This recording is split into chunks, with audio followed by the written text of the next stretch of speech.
Hello everyone, কেমন আছে সবাই? তো আজ আমি বানাচ্ছি ট্যাংরা মাছ দিয়ে ফুলকপি আলুর ঝোল। ট্যাংরা মাছটাতে নুন, হলুদ আর সর্ষের তেল আমি মাখিয়ে নিয়েছি। এখানে একটা কড়াই বসিয়ে দিয়েছি, কড়াইটা গরম হয়ে গেছে, আমি তেল দিয়ে দেবো। তেলটা গরম হয়ে গেছে, আমি ট্যাংরা মাছগুলো ভেজে নেব।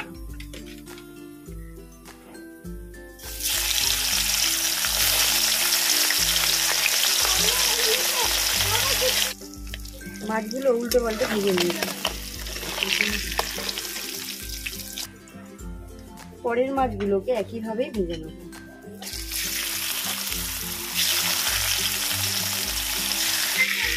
সব মাছগুলো একইভাবে ভেজে নিয়েছি।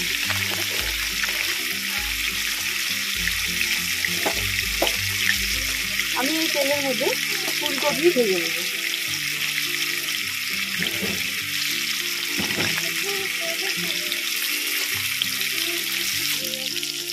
আমি ফুলকপিটা ভালো করে ভেজে নিয়েছি, এবার তুলে নেব।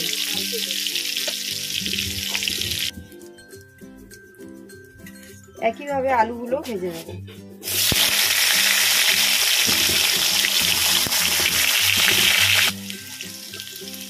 আমি এখানে আলুগুলো ভালো করে ভেজে নিয়েছি, এবার তুলে নেব। আমি এই আলু ভেজে নেওয়া তেলের মধ্যে দেব ফোড়ন গোটা জিরে। এবার এটাকে কয়েক সেকেন্ড ভেজে নিলাম। এর উপরে দেবো কুচিয়ে রাখা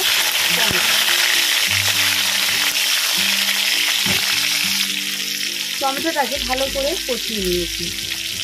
আমি এর মধ্যে আদা, কাঁচা লঙ্কা, জিরের গুঁড়ো, ধনিয়ার গুঁড়ো, হলুদ, লঙ্কার গুঁড়ো সব দিয়ে দিয়েছি। মশলাটাও ভালো করে কষিয়ে নেব।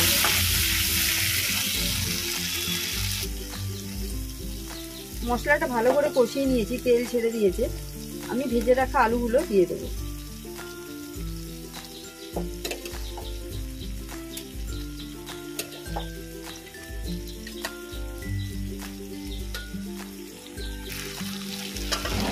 আমি এই আলুটা মশলাটা দিয়ে ভালো করে আবারও কষিয়ে নিই।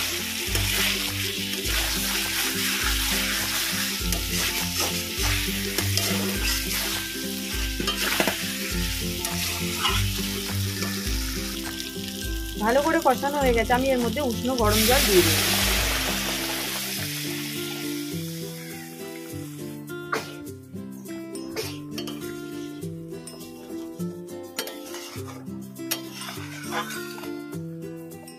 ঝোলটা ফুটে গেছে, আমি ফুলকপি আর ভেজে রাখা মাছগুলো দিয়ে দেবো।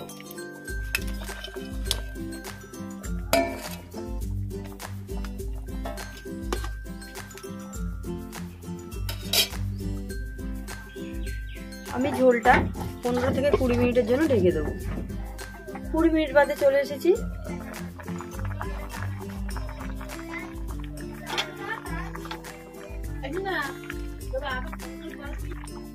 আমি এর মধ্যে দেবো ধনেপাতা কুচি।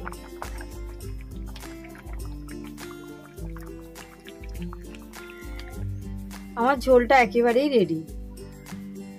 ভিডিওটি দেখার জন্য ধন্যবাদ। ভালো থাকবেন, সুস্থ থাকবেন।